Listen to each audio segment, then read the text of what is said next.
Thank you very much for coming, for participating.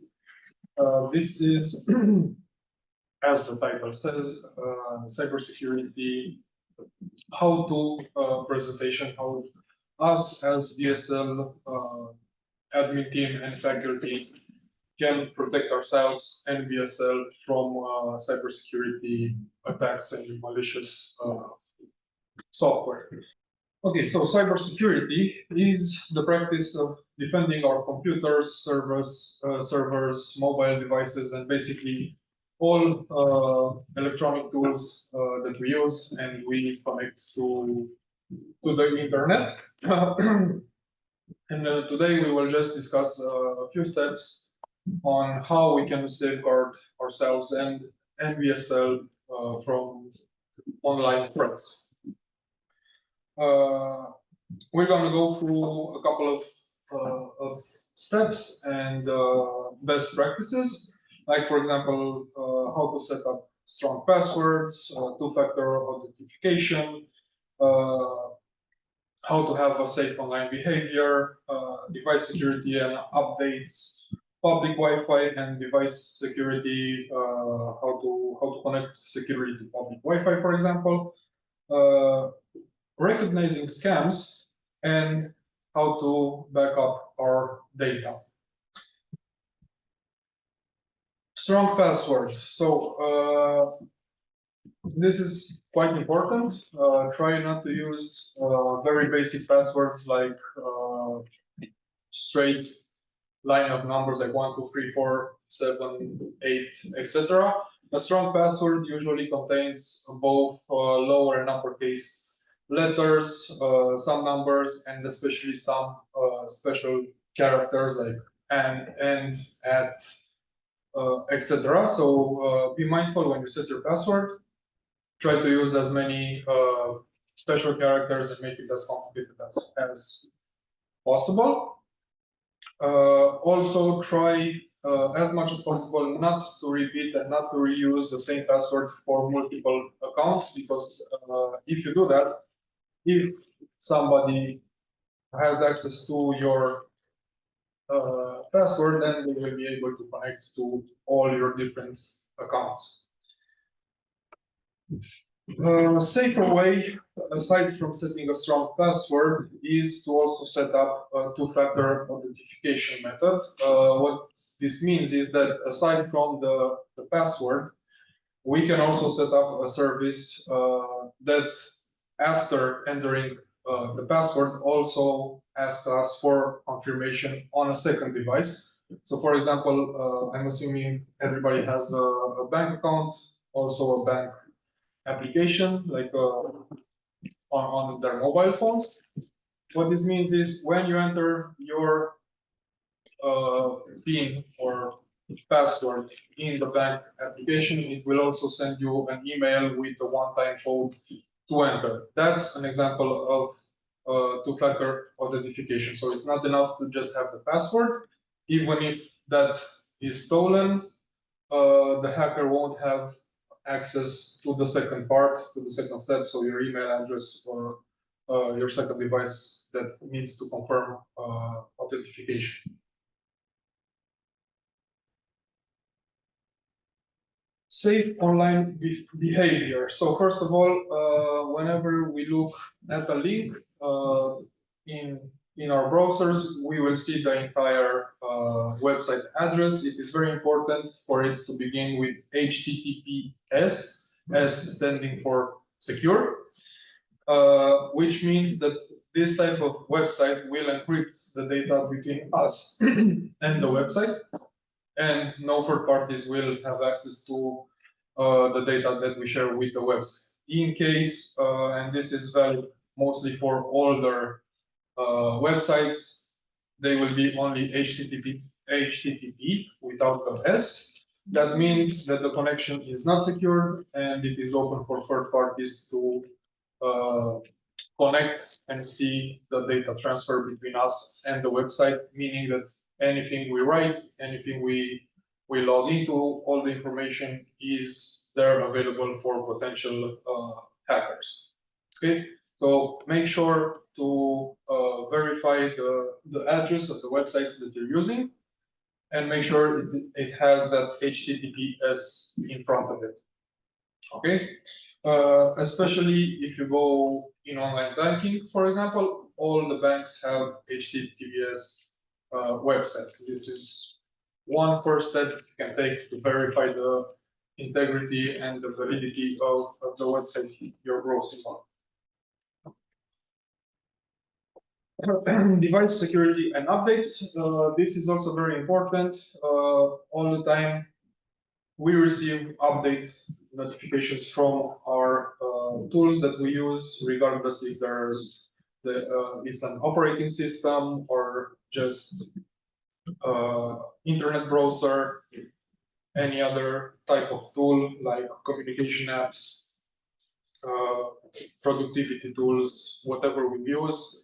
The best thing to do is always to update it, because aside from just adding new features or repairing some bugs, usually there is always a security update pack included in all updates. So to be as secure as possible, always update your operating systems and all the tools that you use. Use an antivirus software. Now, I know some operating systems have basically an antivirus implemented in them by default.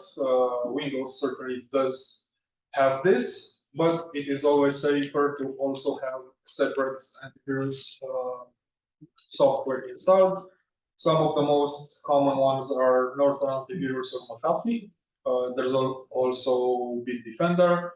So try to also use an antivirus software, which will always scan your computer for potential malicious files, and some of them also have online protection also, such as VPNs, or they scan the internet for your password to see if it's available online anywhere, and then it will notify you, and you can safely change it.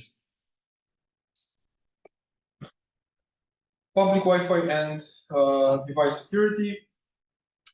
Public Wi-Fi's are usually found in any public space, like hotels, cafes, restaurants, airports, etc. These Wi-Fi's are very unsecure.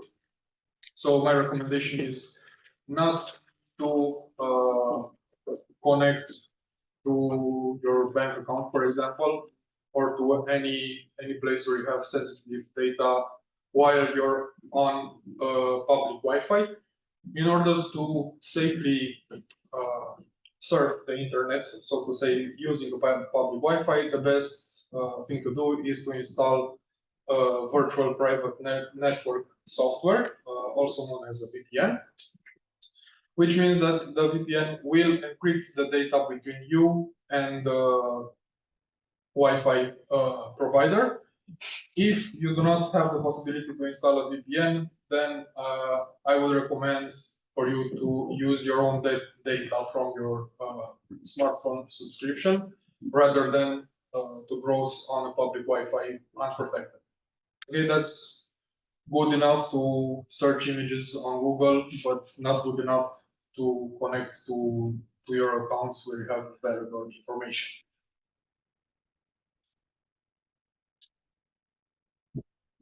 Recognizing scams, and these get more and more complex and more genuine looking as technology evolves. Hackers also have the capability of doubling websites that you might use, as we will see soon in some examples. So some of the common scams exploit individuals' trust and vulnerability, aiming to deceive them for financial gain or access to sensitive information. These scams have a wide range. like phishing scams, investment scams, romance scams, why not, or Nigerian print scams, so to say, the one that we all know. Fortunately, I think that's overblown by now. So in order to recognize scams, we need to verify the legitimacy of all emails and links before we click on them. Always hover over the links to see the actual URL. Exercise caution when responding to emails requesting personal or financial information. For example, BSL will never send you an email asking for your bank details. We do not need those, so we will never ask for them. Also verify the sender's identity before you reply and give out sensitive information. Now, some examples which are quite well done of scams is this email from apparently SwissPass, which basically says that we need to renew our subscription for the next month or next year, etc. How can we see that this is a fraudulent email? Because the messaging itself looks very, very good. But if you look at the sender, you will see it has absolutely nothing to do with SDB. It's a random email address. And also a bit lower, you will see reply to, and again, a random email address and not info@sdb, or it's not an official SDB address. The same here.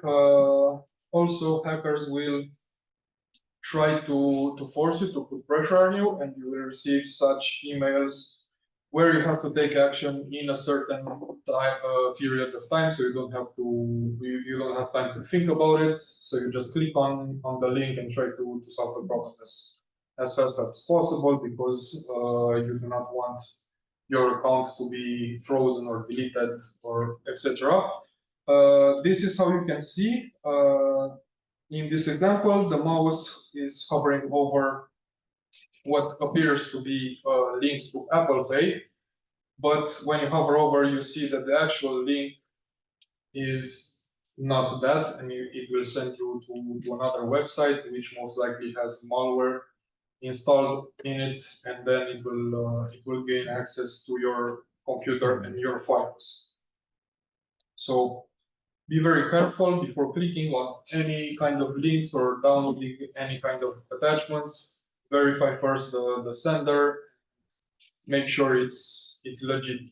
If you have any doubts, you might as well just ask the company that the email is coming from. Go to their official website.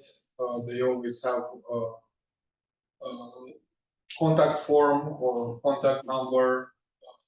Call them or send them an email and ask, did you really send this email? Do you really need this information?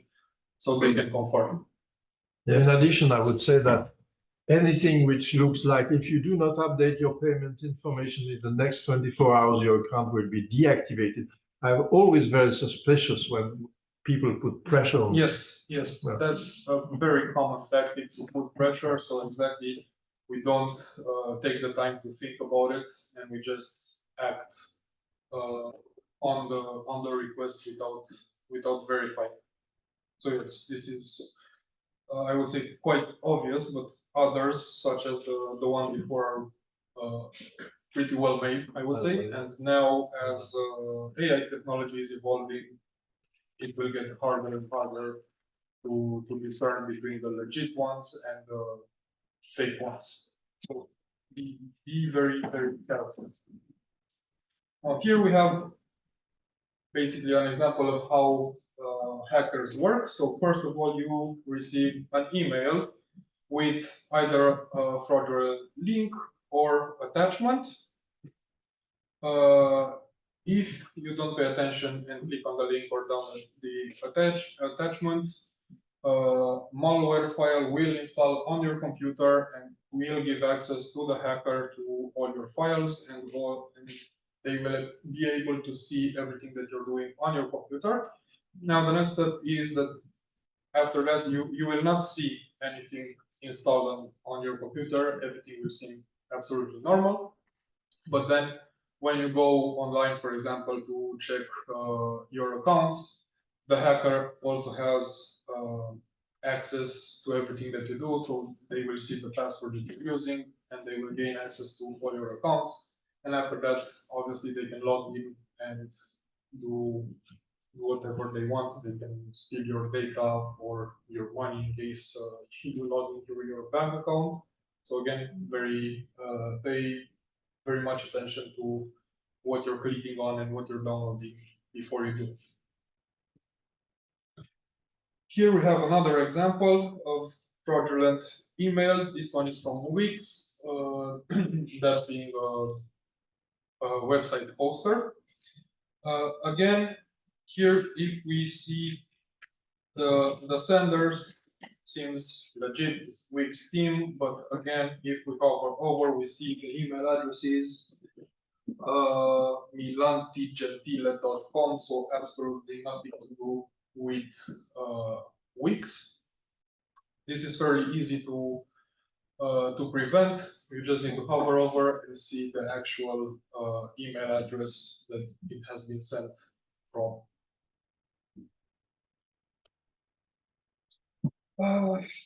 So again, even if you are connected to a service provider that you use regularly, make sure to always verify the authenticity of the message and of the request. As seen before, even a trusted brand as SBV can be used by hackers to trick us in sending valuable and private information, and then all our accounts and files can be compromised. This is basically the case what happened with Caesar when one of his best friends, Brutus, turned on him and also stabbed him in the back. This is basically exactly what happens in the example with SDB. You trusted him, you have a monthly subscription, and then one day they steal all your credentials. In order to avoid losing all your files or access to all your files, it is very important to back up your data on a third party, either on a separate hard disk that you do not keep connected to the same computer, or use an online service such as Google Drive or Dropbox to always back up your files. There is another type of scam, which is ransomware, where the hacker, through one of the methods that we discussed previously, can block access to your computer, and then they will ask you to send a sum of money or Bitcoin or whatever to a certain account in order to deblock your account and for you to regain access to your computers and your files. If that happens, never send them money, because you will have absolutely no guarantee that they will unblock your computer. So the best thing to do is alert the authorities, but before that, in order to prevent losing access, the best thing to do is to have a backup of everything, every sensitive information or files that you have.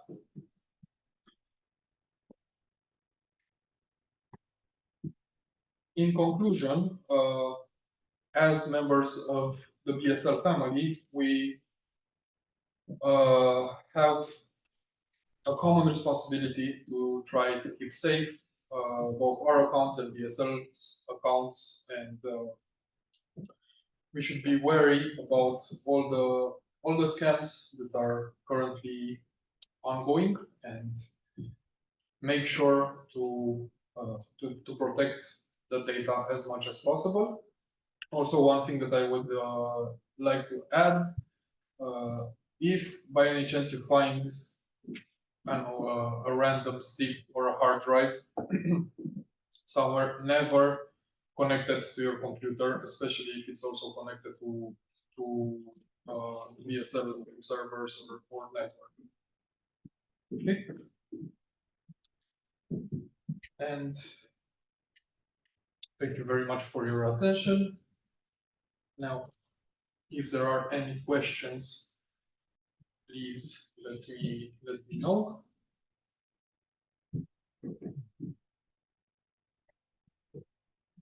I have a question. Yes. My question is regarding the fact that I can't upload any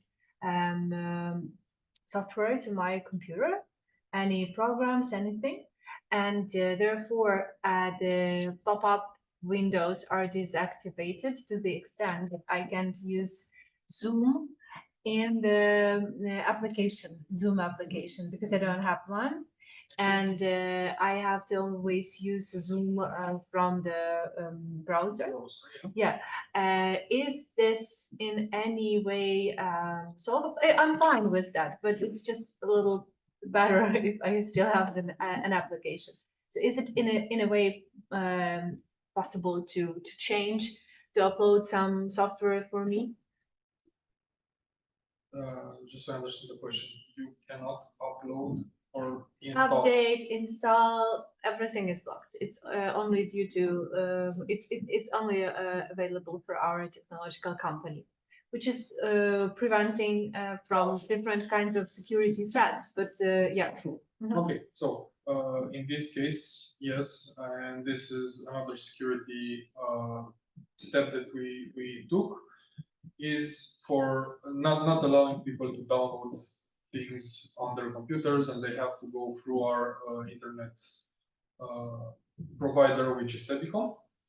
So in order to download this, you can create a ticket to Telecom and ask them to download for you and install for you on your computer the apps that you need in this Zoom. Okay, thank you. So you cannot do it directly. No, I can.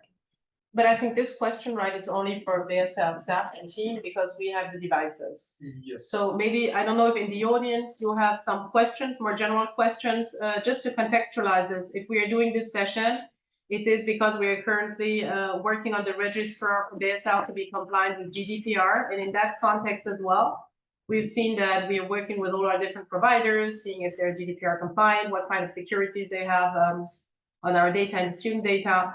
And in this framework, we are renegotiating and discussing contracts. And we've seen that most of the time they are quite well, let's say, protected in terms of technological solutions. But the biggest risk is the end user of the system. And that's each of us, basically. So the biggest risk for the school and the organization is we as users, what we do with the password, who accesses our devices, and who can hack our systems to enter, for example, sensitive systems such as BSL.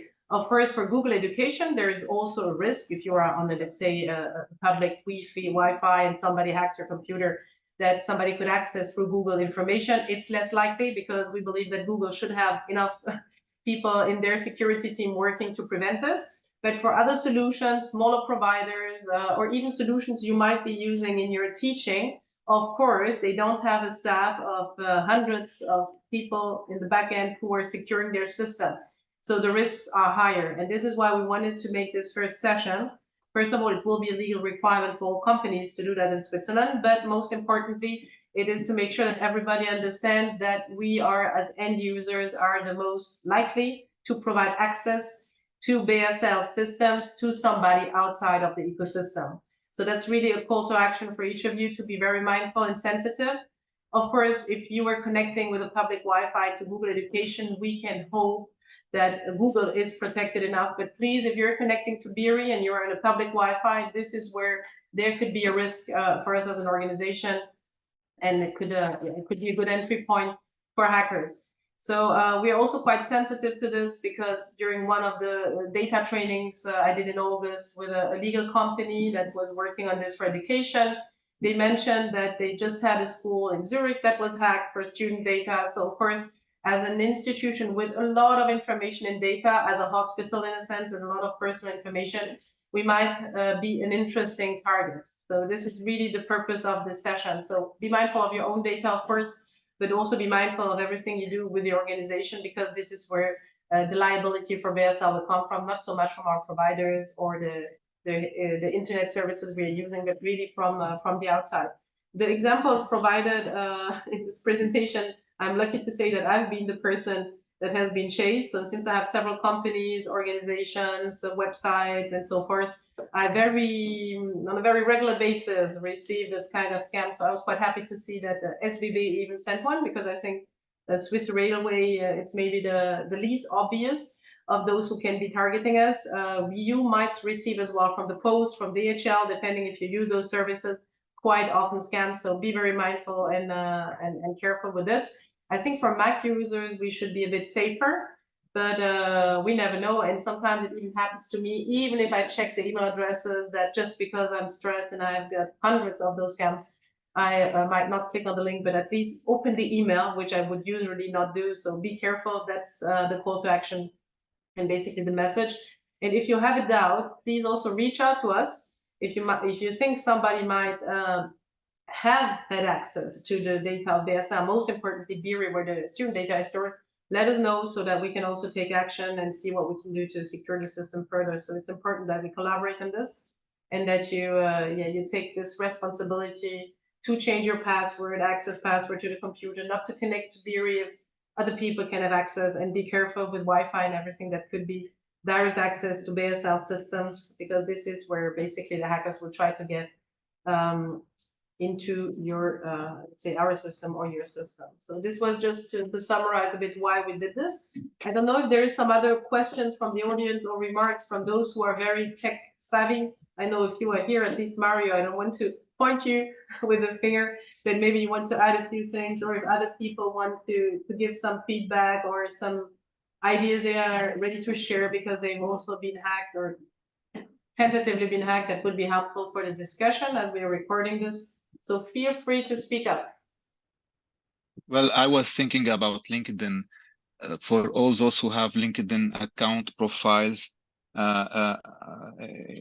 this is a period where there are many attempts on taking over on LinkedIn accounts. And the importance is that you should have a secondary email registered on the LinkedIn account profile, because this secondary email will enable LinkedIn to send a link of approval of anything that anyone would be changing. So if you receive LinkedIn, an email, like authentified email from LinkedIn saying that since you are changing the password now, please confirm that by clicking on that link. You should read that email well, because underneath there is also another option. If you are not who is the one who want to change the password, please click on that link. And that second link, you should click it, because it will enable you to change the password of LinkedIn, and you should do it very quickly. And if you want to add a double security, I would recommend that you change the secondary email on which you receive on it any notification of change on your profile. I'm not sure if I'm clear enough, but this is something very important. Mario, I'm sorry, I'm not sure I got you. We might have received an email from LinkedIn, but if we have not, we can go into the settings and try to add a secondary email. Yes, this is the first thing you should do. Yeah, because if you don't have the secondary email, then it will be easy to take over the profile. This is basically another form of authentication. Thank you.